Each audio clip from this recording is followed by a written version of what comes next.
नमस्कार। News times network के कार्यक्रम समाचार चक्र में आपका स्वागत है। मैं हूं सर्वेश कुमार सिंह। समाचार चक्र में चर्चा करेंगे सबसे पहले प्रमुख समाचारों की, चर्चित समाचारों की, आज के ऐसे समाचार जो सुर्खियों में हैं उनकी चर्चा करेंगे, विश्लेषण करेंगे। सबसे पहले समाचार विश्लेषण। समाचार विश्लेषण में चर्चा करते हैं आज उस प्रमुख समाचार की जो सबसे ज़्यादा चर्चा में है। यह समाचार है सर्वोच्च न्यायालय की टिप्पणी। सर्वोच्च न्यायालय ने केंद्र सरकार द्वारा OTT प्लेटफार्म के लिए बनाए गए दिशा निर्देशों पर टिप्पणी की है। सर्वोच्च न्यायालय ने कहा है कि जो दिशा निर्देश केंद्र सरकार ने बनाए हैं ये केवल दिखावा है, इनमें कोई दम नहीं है।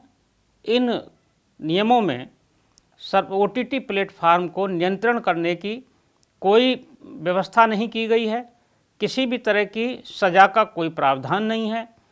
इसमें किसी भी तरह का ऐसा कोई नियम नहीं बनाया गया है या ऐसे निर्देश नहीं दिए गए हैं जिससे कि अश्लील सामग्री को परोसने पर उनके खिलाफ कोई कार्रवाई की जा सके। सर्वोच्च न्यायालय ने सरकार से कहा है कि आपको इसके लिए कानून बनाना पड़ेगा।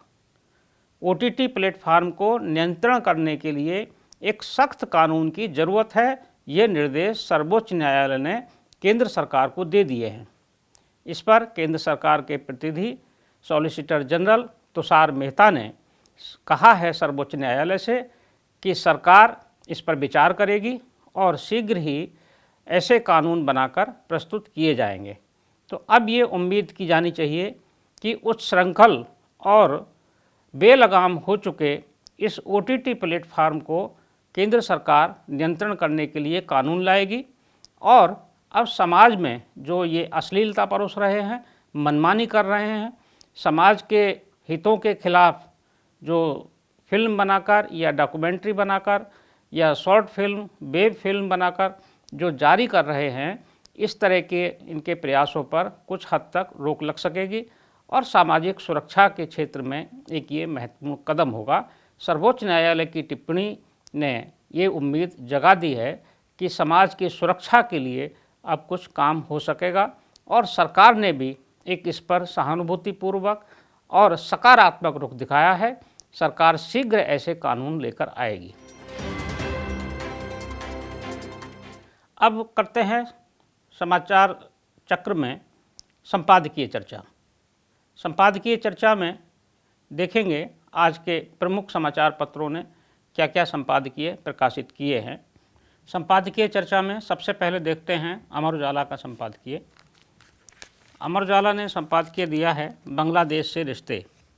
अमर उजाला लिखता है, इस महीने के अंत में बांग्लादेश की आज़ादी और भारत बांग्लादेश के रणनीतिक संबंधों के 50 साल पूरे होने के अवसर पर होने वाले समारोह में प्रधानमंत्री नरेंद्र मोदी के ढाका जाने से पहले की तैयारियों के उद्देश्य से विदेश मंत्री जयशंकर का एक दिवसीय बांग्लादेश दौरा न केवल सफल रहा बल्कि इस दौरान बांग्लादेश की प्रधानमंत्री के साथ मुलाकात के अतिरिक्त विदेश मंत्री के साथ वार्ता में द्विपक्षीय संबंधों को आगे ले जाने के संबंध में भी बातें हुईं। अब दैनिक जागरण देखते हैं। दैनिक जागरण का संपादकीय है उत्पादन को प्रोत्साहन। दैनिक जागरण ने लिखा है, मैन्युफैक्चरिंग बढ़ाने के उद्देश्य से शुरू की गई उत्पादन आधारित प्रोत्साहन योजना यानी PLI का उल्लेख करते हुए प्रधानमंत्री ने एक बार फिर यह कहा कि सरकार का काम उद्योग चलाना नहीं है। निसंदेह सरकारों को उद्योग धंधे चलाने से बचना चाहिए, यह उनका काम भी नहीं है। अब हिंदुस्तान देखते हैं। हिंदुस्तान का संपादकीय है भोजन का अपमान। हिंदुस्तान ने लिखा है, यह सूचना किसी दुख से कम नहीं कि हमारी दुनिया में 17% भोजन घरों, रेस्तरां और दुकानों में बर्बाद चला जाता है।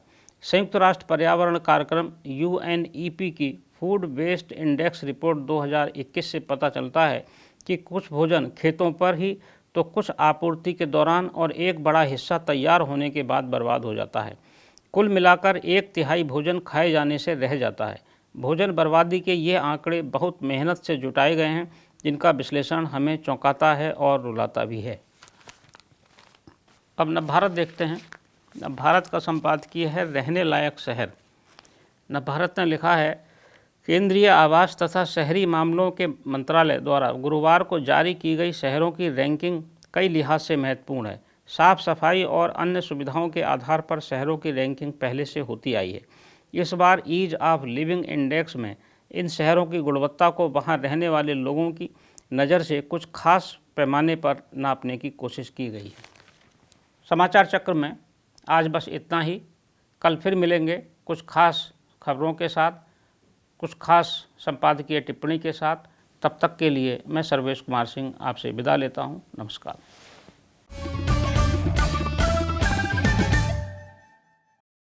सब्सक्राइब करें हमारे YouTube चैनल को और हर अपडेट पाने के लिए बेल आइकन को दबाएं।